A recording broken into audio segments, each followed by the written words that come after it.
السلام علیکم ورحمۃ اللہ وبرکاتہ۔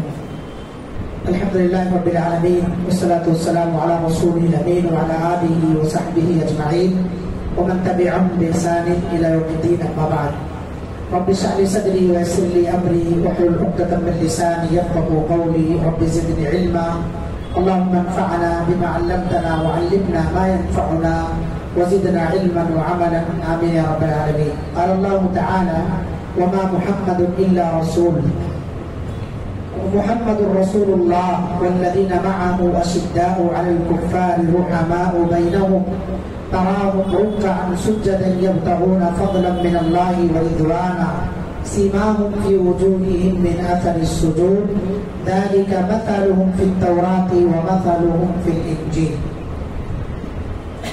برادران اسلام، یہ سورہ فتح کی بالکل آخری آیت کے بعض حصے ہیں۔ اللہ رب العالمین نے اس میں سب سے پہلے پیارے نبی جناب محمد رسول اللہ صلی اللہ علیہ وسلم کا نامی بیان فرمایا ہے۔ محمد الرسول اللہ، محمد صلی اللہ علیہ وسلم اللہ کے رسول ہیں۔ والذین معه اشداء علی الکفار، اس کے بعد آپ صلی اللہ علیہ وسلم کے صحابہ کرام کا اللہ تعالیٰ نے تذکرہ فرمایا کہ جو لوگ آپ صلی اللہ علیہ وسلم پر ایمان لائے، ان کی صفت یہ ہے کہ وہ کافروں پر سخت ہوتے ہیں۔ اشداء علی الکفار رحماء بینہم، اور آپس میں مسلمانوں کے ساتھ، صحابہ کے ساتھ وہ رحم دل ہوتے ہیں، نرمی کا معاملہ برتتے ہیں۔ تراہم رکعا سجدا یبتغون فضلا من اللہ ورضوانا، ان کی پہچان یہ ہے کہ انہیں تم رکوع کی حالت میں، سجدے کی حالت میں دیکھو گے، اور یہ رکوع اور سجدے جو بھی وہ کرتے ہیں اللہ تعالیٰ کی رضا کے لیے کرتے ہیں۔ یبتغون فضلا من اللہ ورضوانا، اللہ کا فضل تلاشتے ہیں اور اللہ تعالیٰ کی خوشنودی اور رضا چاہتے ہیں۔ سیماہم فی وجوہہم من اثر السجود، ان کی پیشانیوں پر سجدے کے نشانات دیکھیں گے، یعنی بکثرت سجود کرنے کی وجہ سے ان کی پیشانیوں پر نشان پڑ گئے۔ پابندی کے ساتھ نماز ادا کرنے کی وجہ سے، نوافل کا اہتمام کرنے کی وجہ سے ان کی پیشانیوں پر سجدے کے نشانات ظاہر ہوتے ہیں۔ سیماہم فی وجوہہم من اثر السجود ذالک مثلہم فی التوراۃ ومثلهم فی الانجیل، اور نبی صلی اللہ علیہ وسلم کے صحابہ کے بارے میں اللہ تعالیٰ نے انجیل میں بھی بیان فرمایا ہے، اور تورات کے اندر بھی، یعنی گزشتہ کتابوں میں بھی اللہ تعالیٰ نے ذکر فرمایا ہے کہ نبی کے صحابہ کی یہ خوبیاں ہوں گی، نبی صلی اللہ علیہ وسلم کے ساتھیوں کی یہ خوبیاں ہوں گی۔ مثلهم فی الانجیل ذلك مثلهم في التوراة ومثلهم في الإنجيل كزرع أخرج شطأه فآزره فاستغلظ به فاستوى على سوقه يعجب الزراع ليغيظ بهم الكفار۔ یہاں آگے اللہ تعالیٰ نے ایسی صفت بیان فرمائی ہے جس کے بیس پر ہم فیصلہ کر سکتے ہیں۔ موجودہ دور میں بہت سارے لوگ جو سوال کرتے ہیں کہ کیا جو لوگ شیعہ ہیں انہیں ہم کافر کہہ سکتے ہیں؟ قرآن مجید نے دو ٹوک فیصلہ کیا ہے کہ جو صحابہ کرام سے بغض رکھتا ہے وہ کافر ہے۔ اب کوئی بھی ہو، صحابہ کی شان میں سنیت کا لبادہ اوڑھ کر کے گستاخی کرے، لیغیظ بہم الکفار، دو ٹوک فیصلہ کیا ہے۔ اس میں کچھ بھی لاگ لپیٹ اللہ نے نہیں رکھا ہے، ایسا ہے ویسا ہے، یعنی جو لوگ جھجکتے ہیں کہ کیا ابھی آج کے جمعہ کے خطبے کے بعد، یعنی کل جو پرسوں جمعہ گزرا ہے، خطبے کے بعد یہاں سے جب میں جا رہا تھا، راستے میں ایک صاحب ملے اور انہوں نے ڈائریکٹ سوال کیا کہ میرا ایک سوال ہے کہ کیا شیعہ کافر؟ تو ہم تو مطلب نہیں کہہ سکتے ہیں شیعہ کافر، کیونکہ اس میں اہل علم نے اختلاف کیا ہے۔ بہت سارے ایسے ہیں جو نام تو ہے شیعہ مگر ان کا عقیدہ کچھ دوسرے طور پر ہے، مکمل طور پر نہیں، لیکن جو صحابہ کو برا بھلا کہتا ہے وہ کافر ہے۔ جو حضرت عمر فاروق اور حضرت ابوبکر صدیق رضی اللہ عنہ کو غاصب سمجھتا ہے نعوذ باللہ وہ کافر ہے. جو حضرت امیر معاویہ کی شان میں گستاخی کرتا ہے وہ کافر ہے، چاہے وہ کہیں کا بھی فارغ ہو اور کسی بھی ملک میں رہنے والا ہو، کتنا بھی بڑا پرہیزگار ہو، نمازی ہو، پابند ہو صوم و صلاۃ کا، لیکن اگر صحابہ کے بارے میں ذرہ برابر بھی عقیدے میں لچک رکھتا ہے تو یہ سمجھ لیجیے کہ اس کے ایمان میں شک ہے. اور کھلے طور پر جیسے قرآن نے کہا لیغیظ بہم الکفار، صحابہ سے بغض اور صحابہ پر غصہ کافر لوگ نکالتے ہیں، اس کے اندر کفر پایا جاتا ہے، اس کے اندر کفر پایا جاتا ہے. آج بھی ہندوستان کے اندر بہت سارے لوگ 10 محرم کو بکثرت صحابہ کرام کو سنیت کا لبادہ اوڑھ کر کے گالی دیتے ہیں. سنیت کا لبادہ یعنی جہاں یہ مہینہ ماتم اور نوحہ پر ابھارتا ہے لوگوں کو، اپنے طور پر لوگ ابھرے ہوئے ہیں، مہینہ تو نہیں ابھارتا ہے، یعنی رسم لوگوں نے بنا رکھی ہے، وہی اس مہینے میں بکثرت صحابہ کرام کو نعوذ باللہ گالیوں سے نوازا جاتا ہے، انہیں منافق سمجھا جاتا ہے. اور ایک عالم دین ہے بیچارے، انہوں نے ٹھیکہ اٹھا رکھا ہے کہ میں اگر صحابہ کی کہ منافقت گنانا شروع کر دوں تو گھنٹوں کیا راتوں دن ختم ہو جائے مگر ان کی منافقت ختم نہ ہوگی نعوذ باللہ. اور اپنے آپ کو ایسے لوگ شیخ الحدیث کہتے ہیں، اپنے آپ کو ایسے لوگ علامۃ الدہر کہلواتے ہیں، یہ دین کے ٹھیکے دار لوگ ہیں. بھلا آپ بتائیے جس کے بارے میں اللہ تعالیٰ نے قرآن مجید کے اندر رضی اللہ عنہم ورضوا عنہ کی سرٹیفکیٹ اتار دی ہے کہ اللہ ان سے راضی ہے، وہ اللہ سے راضی ہے. آپ کے بارے میں تو یہ سرٹیفکیٹ نہیں جو آپ زبان چلا رہے ہیں، کیا آپ سے اللہ راضی ہے؟ کس نے آپ کو سرٹیفکیٹ دی ہے صحابہ کرام کے بارے میں زبان درازی کرنے کی؟ اللہ کے رسول صلی اللہ علیہ وسلم نے کہا لا تسبوا اصحابی، میرے صحابہ کو برا بھلا نہ کہو، ان کے بارے میں کوئی بھی بری سوچ نہ رکھو. جو میرے صحابہ کو برا بھلا کہتا ہے فعليه لعنة الله والملائكة والناس اجمعين، اس پر اللہ کی لعنت ہے، تمام لوگوں کی لعنت ہے، فرشتوں کی لعنت ہے، تمام پوری مخلوق کو اللہ کے رسول صلی اللہ علیہ وسلم نے شامل فرما لیا.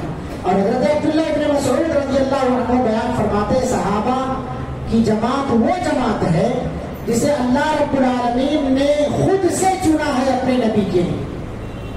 اس کا مطلب اگر آپ صحابہ کرام کو برا بھلا کہتے ہیں تو نعوذ باللہ اللہ تعالیٰ کو غلط ٹھہرا رہے ہیں، یعنی اللہ کے انتخاب کو غلط قرار دے رہے ہیں. پوری روئے زمین پر اللہ تعالیٰ نے جب نبی بنانا ہوا آخری نبی تو تمام دلوں کو ٹٹولا، اس کے بعد سب سے بہتر دل نبوت کے لیے جس کا پایا وہ محمد الرسول اللہ صلی اللہ علیہ وسلم کا پایا اور آپ کے حوالے نبوت کر دی.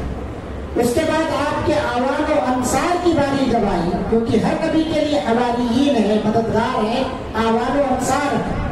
آپ صلی اللہ علیہ وسلم کے لیے جب اعوان و انصار چننا ہوا، اللہ رب العالمین نے پوری دنیا کے لوگوں کے دلوں پر نظر ڈالی اور سب سے بہتر دل جسے پایا اسے نبی صلی اللہ علیہ وسلم کا صحابی بنا دیا. اور صحابی کون ہے؟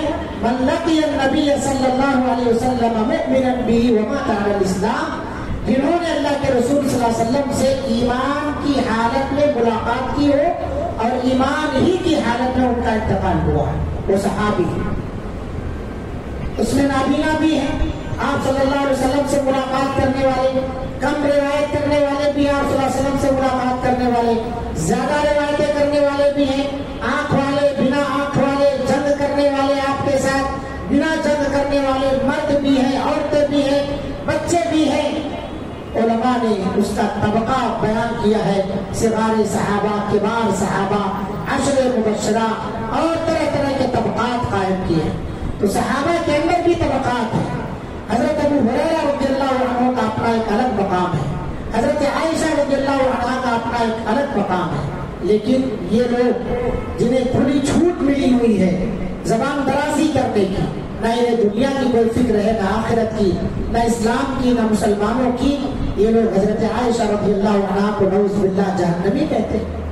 یہ لوگ حضرت ابو ہریرہ رضی اللہ عنہ کو نبی صلی اللہ علیہ وسلم کا چاپلوس کہتے ہیں. یہ لوگ حضرت ابو بکر اور حضرت عمر رضی اللہ عنہ کو غاصب کہتے ہیں، یہ لوگ حضرت عثمان رضی اللہ عنہ کو غاصب سمجھتے ہیں، صرف لے دے کر کے اہل بیت ان کے یہاں، اور ان اہل بیت میں بھی سب سے زیادہ نام اگر لیا جاتا ہے تو حضرت حسین رضی اللہ عنہ، حضرت علی کا بھی نام نہیں لیا جاتا ہے اتنا، حضرت حسن رضی اللہ عنہ کا بھی نام نہیں لیا جاتا ہے اتنا۔ اس کی وجہ کیا ہے؟ اس کی وجہ یہ ہے کہ حضرت حسین رضی اللہ عنہ کی ایک بیوی ایران کی، یعنی فارس کی رہنے والی تھی، ایران کا پرانا نام فارس ہے، فارس کی رہنے والی خاتون سے آپ نے شادی کی تھی اور ان سے ایک بیٹا پیدا ہوا تھا، اسی سے یہ لوگ کہتے ہیں کہ امامت کی نسل چلی ہے، 12 امام جو ہے وہ حضرت حسین رضی اللہ عنہ کی نسل سے ہے، اس لیے زیادہ سے زیادہ نام اگر لیا جاتا ہے تو حضرت حسین کا، حسن کا بھی نہیں لیا جاتا جبکہ وہ بڑے بھائی ہیں، علی رضی اللہ عنہ کا بھی نہیں لیا جاتا ہے جبکہ وہ باپ ہے، حضرت فاطمہ رضی اللہ عنہ کا بھی اتنا چرچا نہیں تھا، کرتے چرچا، جتنے ذاکر ہیں، جتنے واعظ ہیں، ایک تاریخ سے لے کے 10 محرم الحرام تک جتنا تذکرہ حضرت حسین کا کرتے ہیں اتنا کسی کا نہیں کرتے۔ اس کی وجہ یہی ہے، اس کی وجہ یہی ہے، حضرت حسین رضی اللہ عنہ کو یہ لوگ، ایک تو یہ ہے کہ حضرت حسن رضی اللہ عنہ نے حضرت یزید کی حکومت کو تسلیم کر لیا، اس وجہ سے زیادہ نام نہیں لیتے حضرت حسن رضی اللہ عنہ، اور حضرت حسین کو بھی تو مارنے لگوایا ہے۔ اگر ان کا 3 مطالبہ تھا، ان میں سے ایک مطالبہ یہ تھا کہ مجھے میرے بھائی یزید کی طرف جانے دو، اگر مجھے جہاں سے میں آیا ہوں وہاں نہیں جانے دے رہے ہو، مجھے کافروں کی سرحد کے پاس جا کر کے لڑ کے شہید ہونے کے لیے نہیں جانے دے رہے ہو، تو میری ایک شرط یہ ہے، تیسری شرط، میرے بھائی یزید کے پاس مجھے جانے دو۔ ان کوفیوں نے، ان شیعوں نے انہیں وہاں نہیں جانے دیا کہ اگر وہاں گئے تو یزید کی حکومت تسلیم کر لیں گے یہ، اور پھر ہماری پوری پول کھل جائے گی، اس لیے انہوں نے مار دیا حضرت حسین رضی اللہ عنہ کو، اور جو خطوط کوفیوں نے دیے تھے ان سارے خط کو آگ کے حوالے کر دیا، جو ٹینٹ اور تمبو لگے ہوئے تھے ان میں آگ لگا دیا انہوں نے، خود ہی مارا، خود ہی ماتم کر رہے ہیں۔ یہ یہودیت کی چال ہے۔ حضرت یوسف علیہ السلام کو کس نے مارا تھا؟ مار کر کے خود ہی ماتم کرتے ہوئے آئے اور کہا کہ ابا حضور بھیڑیے نے انہیں کھا لیا، یہ کپڑا دیکھیے خون لگا ہوا کپڑا، یہ یہودیانہ فطرت ہے، خود مارو اور خود ماتم کرنے لگو، یعنی اپنے آپ کو بالکل بری سمجھو۔ تو یہ جو شیعہ ہیں صحابہ کرام سے بغض رکھتے ہیں، اللہ تعالیٰ نے صحابہ کا مقام کیا بتایا؟ والذین آمنوا معه اشداء علی الکفار رحماء بینہم، صحابہ وہ ہیں جو آپ صلی اللہ علیہ وسلم پر ایمان لائے ہیں اور یہ کافروں پر سخت ہے، ان کا موقف کافروں کے ساتھ سخت ہے، مومنوں کے ساتھ یہ رحمت دل، مومنوں سے کبھی نہیں لڑتے۔ آپ ایران کی تاریخ اٹھا کر کے دیکھیں، سیریا، لبنان، ملک شام کے جو علاقے ہیں ان علاقوں میں خوریزی کس نے سب سے زیادہ مچائی؟ یہودیوں نے بھی اتنی خوریزی نہیں مچائی ہوگی جتنی ان شیعوں نے مچائی ہے، جتنا ان ایرانیوں نے مچائی ہے، اور جتنے سنیوں کے یہ قاتل ہے محمد قذافی ہے اس کے ساتھ مل کر کے جو گھناؤنا کھیل کھیلا ہے مسلمانوں کے مارنے کا، تاریخ گواہ ہے اتنا یہودیوں نے مسلمانوں کو نقصان نہیں پہنچایا جتنا ان شیعوں نے نقصان پہنچایا ہے۔ یعنی یہ آپ کو کافروں سے بھی بدتر سمجھتے ہیں، آپ کو اگر کھانا دے تو اس کھانے میں تھوک کر کے نعوذ باللہ پیشاب کر کے بھی دے دے وہ گواہ ہے، تھوک کر کے تو کھلاتے ہی ہے، موقع ملے تو پیشاب کر کے آپ کو کھانا دے، اتنا پلید اور گندا آپ کو سمجھتے ہیں۔ صحابہ کرام رضوان اللہ علیہ اجمعین کو جہنمی سمجھتے ہیں، بڑے بڑے صحابہ حضرت ابو بکر اور عمر کو، جن کے بارے میں اللہ کے رسول صلی اللہ علیہ وسلم نے بیان فرمایا میں نے سارے لوگوں کے احسانات چکا دیے ہیں سوائے ابو بکر رضی اللہ عنہ کے۔ اس احسان کے بدلے میں آپ نے کہا مسجد نبوی کا وہ دروازہ ابو بکر کے لیے جو گھر کی طرف کھلتا ہے اسے کھلا رہنے دو، باقی مسجد نبوی کے سارے دروازے بند کر دو۔ حضرت عمر فاروق رضی اللہ عنہ کے بارے میں آپ نے بیان فرمایا میرے بعد اگر کوئی نبی ہوتا تو عمر ہوتا، لیکن اسی عمر سے رضی اللہ عنہ، اسی ابو بکر صدیق رضی اللہ عنہ سے اتنی نفرت کسی دل کے اندر اتنی نفرت نہیں ہوئی اتنا ان شیعوں کے اندر نفرت پائی جاتی۔ اسی لیے امام بخاری رحمۃ اللہ علیہ نے کہا ہے ان رافضیوں کے پیچھے اور یہودیوں کے پیچھے یہ نماز پڑھنا دونوں برابر ہے. رافضیوں کے پیچھے نماز پڑھنا اور یہودیوں کے پیچھے نماز پڑھنا دونوں برابر ہے. یعنی یہودی کے پیچھے نماز جیسے آپ کی نہیں ہوگی ویسے رافضی کے پیچھے بھی آپ کی نماز نہیں. تو جو رافضی شیعہ ہے یہ سب سے خطرناک. ان کے اندر فرقے ہیں: اسماعیلی شیعہ، باطنی شیعہ، رافضی شیعہ، فاطمی شیعہ، بحری شیعہ، طرح طرح کے شیعہ ہیں ان کے اندر، اور ایک دوسرے سے ایک سخت ہے اس کے اندر. صحابہ کرام سے نفرت کرنے میں ایک آدمی اپنے بچوں کو تعلیم دیتے ہوئے سکھاتا ہے کہ بتاؤ کہ حضرت فاطمہ کا قاتل کون ہے، حضرت علی کا قاتل کون ہے، حضرت حسین کا قاتل کون ہے. بچے کہتے ہیں ابو بکر ہے، بچے کہتے ہیں عمر ہے. ان کا قاتل کون ہے؟ کیا پڑی ہے ان کو قتل کرنے کی؟ حضرت علی سے کتنی محبت حضرت ابو بکر رضی اللہ عنہ کرتے تھے، حضرت عمر رضی اللہ عنہ کیا کرتے تھے، حضرت عثمان رضی اللہ عنہ. رشتہ لگتا ہے، ساڑھو ہے، کیوں نفرت رہے گی ان سے؟ بھائی کو آدمی ساڑھو کے ناطے چھوڑ دیتا ہے، لیکن ساڑھو میں دوستی ہوا کرتی ہے. حضرت عمر، حضرت عثمان غنی رضی اللہ عنہ اور حضرت علی رضی اللہ عنہ آپس میں ساڑھو. دو بیٹیوں کے داماد نبی کے حضرت عثمان ہے، حضرت فاطمہ کے شوہر حضرت علی. ان کو بھی غاصب کہا جاتا ہے کہ انہوں نے بھی حکومت غصب کر لی. میرے بھائیوں، تو یہ جو ماحول بنایا جا رہا ہے اور سوشل میڈیا کے ذریعے افواہ بکے جا رہے ہیں، اس سے ہمیں ساودھان رہنا چاہیے. نعوذ باللہ صحابہ کرام کے بارے میں یاد رکھیں، ذرہ برابر بھی اگر ہمارے عقیدے میں لچک آئی تو ہمیں کافر ہونے میں دیر نہیں لگے گی. اسی لیے اللہ کے رسول نے کہا آدمی صبح کرتا ہے مومن بن کر کے، شام کرتا ہے کفر کی حالت میں، اور شام کرتا ہے مومن بن کر کے، صبح کرتا ہے کفر کی حالت میں. یہی فتنوں کے دور چل رہے ہیں. اللہ سے دعا کریں کہ اللہ تعالیٰ ہمیں ان فتنوں سے محفوظ فرمائے. صحابہ کرام رضوان اللہ علیہ اجمعین کے تعلق سے ہمیں ہمیشہ جو ہے اپنا دامن ان پر کسی بھی طرح کی چھینٹا کشی کرنے سے پاک اور صاف فرمائے. اپنی زبان کو کسی بھی طرح سے گندا کرنے سے اللہ تعالیٰ محفوظ فرمائے. صحابہ کرام پر بوچھار کر کے اسلام کی جڑ کو کھوکھلی کرنا مقصد ہے. جڑ پر حملہ کرنا مقصد ہے کہ اگر انہیں داغدار کر دیا گیا تو پھر آگے والوں کو تو بہت آرام سے داغدار کر دیا جا سکتا ہے. اس لیے جو سب سے پاورفل لوگ ہیں، سب سے زیادہ جن کا تذکرہ، جن کے فضائل اور مناقب ہے، جو کچھ حیثیت رکھتے ہیں، ان کے اوپر اگر تانا زنی کر دی گئی یا انہیں کچھ ان کے عزت پر کچھ آنچ لگا دیا گیا تو پھر سارے جو چھوٹے چھوٹے صحابہ انہیں تو بآسانی ہضم کیا جا سکتا ہے. اس لیے صحابہ کرام کی ذات پر پھر تابعین، تبع تابعین، پھر محدثین، ائمہ، امام بخاری رحمۃ اللہ علیہ کو بھی لوگوں نے نہیں چھوڑا. ان کی سب سے بہترین کتاب ہے قرآن مجید کے بعد. تو یہ ایسی جڑ پر حملہ کرتے ہیں. ان شیعوں کی جو سازش ہے، ان کی جو لابیاں ہیں، یہ بھی بہت اسی طرح پر کام کرتی ہیں جس طرح پر یہودی کام کرتے ہیں. اللہ تعالیٰ ہمیں ان کے فکروں سے محفوظ فرمائے. آج ہمارے بہت سارے بھائی شیعوں کے عادات اور حرکات اور اسی طرح سے ان کے سکنات کو پسند فرما رہے ہیں. بہت سارے نوجوان ان کی طرف مائل ہو رہے ہیں اور بہت سارے لوگ ادھر رشتے ناطے کی بھی سوچ رہے ہیں. یاد رکھیے، ان سے رشتہ کرنا، غیر مسلم سے رشتہ کرنا دونوں برابر ہے، دونوں برابر ہے.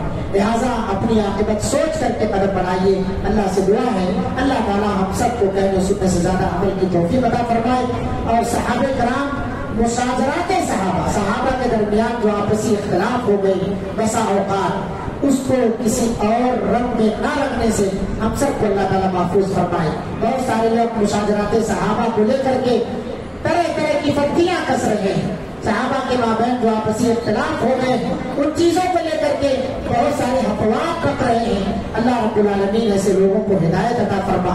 یوٹیوب پر بیٹھ کر کے صحابہ کرام کے خلاف بکواس بکنا اور اسی طرح سے اپنا نام کمانا، شہرت حاصل کرنا، یا اسی طرح سے کسی پر بھی بڑے لوگ پر بڑا بننے کے لیے بڑے پر انگلی اٹھاؤ. کہاوت مشہور ہے، بڑا بننا ہے تو کسی بڑے کو تماچا مار دو، کسی بڑے کی شان میں گستاخی کر دو، خود ہی بڑے ہو جاؤ. مارکیٹ میں خود بخود شہرت مل جائے گی اور بہت سارے ویورز تمہیں مل جائیں گے. بڑے آدمی پر انگلی اٹھاؤ بس. تو یہ ہنر لوگوں نے اختیار کیا ہوا ہے. اللہ تعالیٰ ہمیں ایسی تمام چیزوں سے محفوظ فرمائے. اللہ رب العالمین ہمیں صحابہ کرام سے بالکل محبت کرنے اور صحابہ کے جو گستاخ ہیں ان سے نفرت کرنے کے اللہ تعالیٰ توفیق عطا فرما. اللہ رب العالمین حب علی اور بغض معاویہ، علی رضی اللہ عنہ سے محبت اور معاویہ رضی اللہ عنہ سے بغض، جبکہ دونوں صحابہ کہ حب علی اور بغض معاویہ کا جو سبق بیٹھ کے پڑھایا جا رہا ہے، اس فتنے سے اللہ تعالیٰ ہم سب کی حفاظت فرما۔ اللہ رب العالمین ہمیں ہماری نسلوں کو صحابہ کرام اور ان کی معزز جو شخصیت اور ہستیاں ہیں سب سے محبت کرنے کی توفیق عطا فرما۔ ان کی شان کے ذرہ برابر بھی گستاخی سے اللہ تعالیٰ ہم سب کی حفاظت فرما۔ رب العالمین آج کے دن جو بہت سارے لوگ بدعات و خرافات میں مبتلا ہیں، 10 محرم کو شربت پلانا یا اسی طرح سے لنگر لگانا، صاحب کا اعلان آیا 500 لیٹر دودھ کا شربت پلایا جا رہا ہے، 100 کلو کا جو ہے لنگر لگایا جا رہا ہے۔ آج کا دن روزہ رکھنے کا دن ہے اور آج لنگر اور شربت، بھلا بتاؤ یہ حضرت حسین رضی اللہ عنہ کی شہادت پر آج خوشی نہیں منا رہے؟ یہ شیعوں کا موقف۔ اللہ تعالی ہم سب کو اس فتنے سے محفوظ فرمائے، آمین وآخر دعوانا الحمدللہ رب العالمین۔ السلام علیکم ورحمۃ اللہ وبرکاتہ۔ سبحانک اللہم وبحمدک، اشہد ان لا الہ الا انت، استغفرک واتوب الیک۔